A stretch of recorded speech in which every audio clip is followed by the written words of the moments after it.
Hey, salut la famille, j'espère que vous allez bien. Me voilà dans une nouvelle vidéo, une autre vidéo encore. Ça fait longtemps, on n'a pas posté de vidéo, ça fait bien sûr longtemps, on n'a pas fait de vidéo pour des raisons dépendantes de notre volonté dans ces cas. Parce que ces 2-3 derniers mois ont été bouleversés par des événements assez particuliers dans ma vie que, bien sûr, je vais parler dans d'autres vidéos. Mais nous sommes là pour une nouvelle vidéo.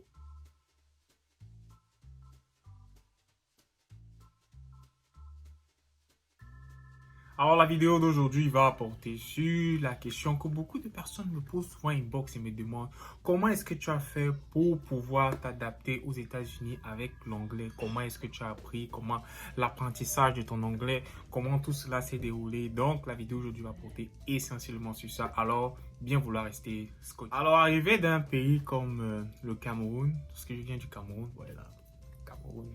Arrivé d'un pays comme le Cameroun, je suis arrivé aux États-Unis. Et on s'est dit, ouais, le Cameroun a deux langues, à savoir l'anglais et le français. Je me disais que bon, l'anglais peut-être qu'on parle dans mon pays, ça sera peut-être le même anglais qu'on va parler ici. C'est quelque chose qui était totalement différent.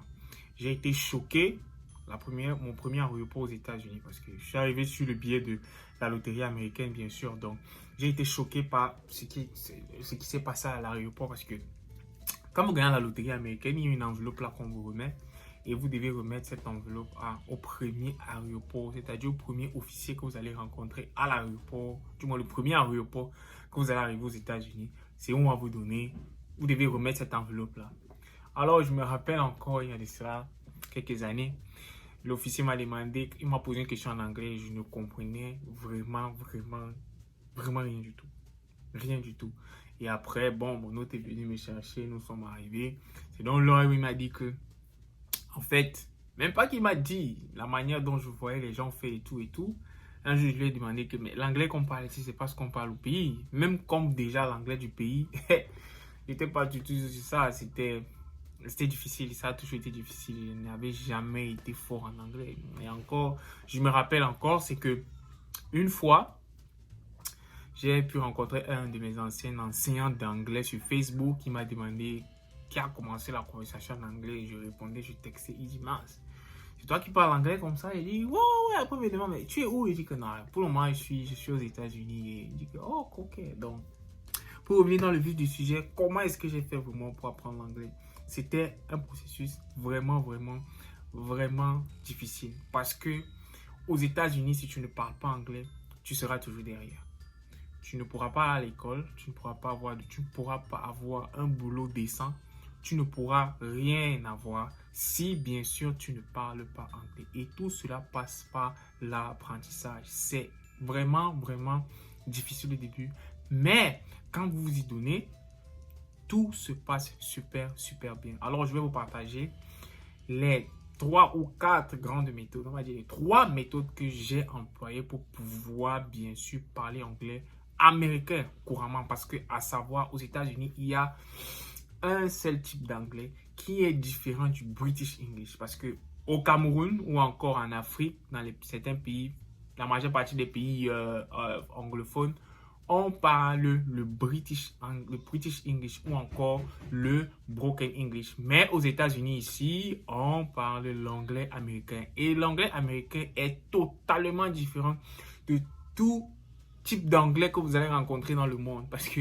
l'anglais américain a sa particularité. Donc voilà, je vais partager avec vous les 3 grandes méthodes que j'ai utilisées pour pouvoir apprendre l'anglais rapidement aux États-Unis. Alors restez scotchés.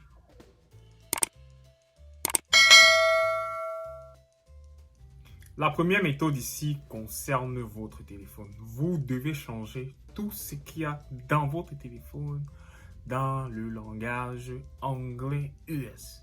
Si vous allez dans la configuration de votre téléphone, on parle de langage. Il y en a 2 types d'anglais. Il y a en même 3 types d'anglais.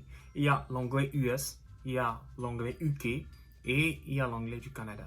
Vous devez changer tout dans votre téléphone avec le signe de l'anglais US.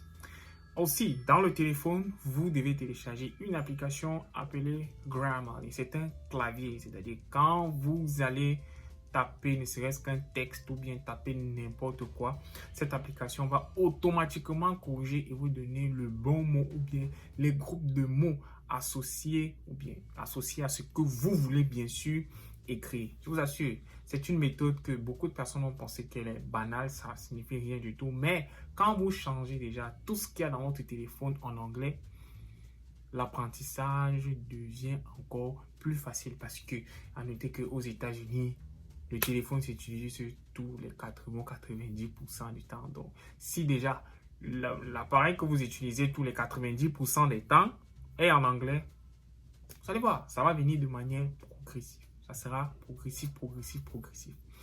Ensuite, maintenant, la deuxième méthode, c'est YouTube. Dans la majeure partie des choses que vous allez faire aux États-Unis, YouTube est un élément qui est incontournable. Les réseaux sociaux ne sont pas uniquement pour faire autre chose dont je ne parlerai pas ici, mais c'est aussi un niveau d'apprentissage. Vous n'êtes pas obligé d'aller payer les cours, vous n'êtes pas obligé de suivre des cours de je ne sais pas trop de quoi. J'entends souvent les gens qui me disent, je suis allé au college et je suis allé suivre des cours de ESL. Pour moi, vous ne devez pas suivre les cours de ESL parce que quand vous arrivez aux États-Unis, vous avez approximativement 1 an pour devenir, on va dire quoi, citoyen de cet État-là. C'est-à-dire vous appartenez à cet État. Si vous arrivez par exemple dans un État comme l'État de Californie ou bien encore comme l'État du Texas et tout, vous devez faire 1 an pour pouvoir bénéficier de tous les avantages nécessaires, c'est-à-dire financial aid et tout ce qu'il faut pour que vous puissiez aller à l'école, on va dire, gratuitement dans cet État-là. Et maintenant, vous devez utiliser ces 1 an-là à profit. Vous devez utiliser ces 1 an-là à bon escient. Et c'est donc pendant ces 1 an, on va dire approximativement 9 mois, vous devez étudier l'anglais de manière intensive. C'est-à-dire, premièrement, changer tout dans votre téléphone. Deuxièmement, aller sur YouTube. Tout ce qu'on fait à l'école, que ce soit sur les cours de ESL et tout ce qu'on va vous raconter là, ça se passe sur YouTube. Et ce qui est bien aux États-Unis, c'est que la connexion Internet va tellement rapidement. Vous pouvez voir la vidéo, vous pouvez voir des vidéos. Ça va donner. Allez sur YouTube pour étudier, je vous assure. Moi, j'ai appris l'anglais, 80% de mon anglais, avec les cours sur YouTube. Allez sur YouTube et vous allez voir, il y a des pages où les gens font des cours d'anglais, 1 heure de temps, 2 heures de temps. Si vous faites sur YouTube 2 heures d'anglais par jour en une semaine qui est 7 jours, ça va vous faire 14 heures d'anglais pour une semaine multiplié par 1 mois. Regardez vous-même ce que ça puisse vous donner. Donc, ça fait un certain grand amount d'heures d'apprentissage d'anglais.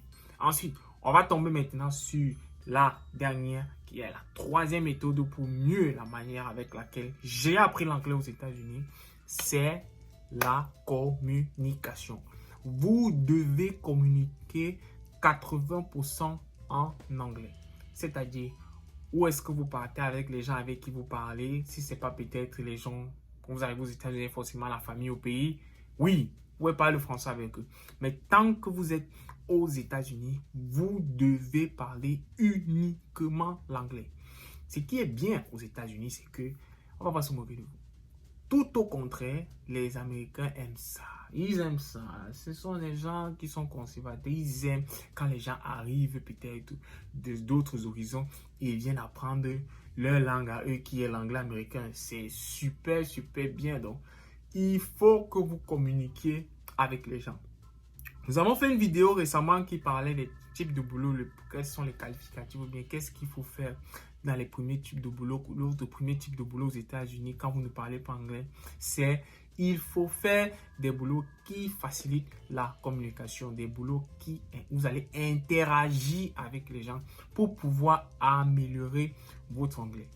Et moi, mon premier boulot aux États-Unis, c'est que j'ai travaillé dans un fast-food. J'ai commencé à travailler dans un fast-food appelé Burger King, là-bas en Californie, où j'avais l'occasion de discuter généralement avec mes collègues et moi, je n'avais pas honte. N'ayez pas honte. Moi, je n'avais pas honte du tout. Je disais, oh, l'anglais, c'est dur, l'anglais, c'est ceci. Écoutez, je suis arrivé dans un pays qui peut me donner ce que mon pays d'origine ne m'a pas donné. Et pour que j'ai ce que ce pays va me donner pour que je puisse savoir cela? La seule barrière, c'est l'anglais. C'est simple. La seule barrière, c'est l'anglais. Alors, pourquoi ne pas étudier l'anglais? C'est ce que je me suis dit. Et j'ai commencé à étudier l'anglais. Donc, vous devez communiquer au maximum avec les gens. Si on se moque de vous, qu'on ne se moque pas de vous, on s'en fout. L'objectif, c'est d'apprendre l'anglais. En fait, voilà les 3 différentes. Donc, vous devez causer avec tout le monde et tout et tout. Si vous ne connaissez pas quelque chose, vous pouvez marcher avec un petit bout de papier, vous écrivez de temps en temps, vous traduisez à l'intérieur, dans votre tête, ce que vous voulez dire ou bien tout ce nombre de choses-là. Fréquentez aussi les gens qui parlent anglais américain. Fréquentez les gens qui parlent anglais américain. Il est triste de voir que vous arrivez aux États-Unis, vous trouvez une communauté, disons francophone, que vous savez que peut-être chaque dimanche, chaque samedi, vous allez aller jouer au foot ou bien vous allez continuer à parler le français et tout et tout. Non. Vous devez fréquenter les gens qui parlent anglais. Vous pouvez continuer à fréquenter les gens de votre communauté, mais encouragez d'autres personnes à parler anglais avec vous. C'est hyper, super important.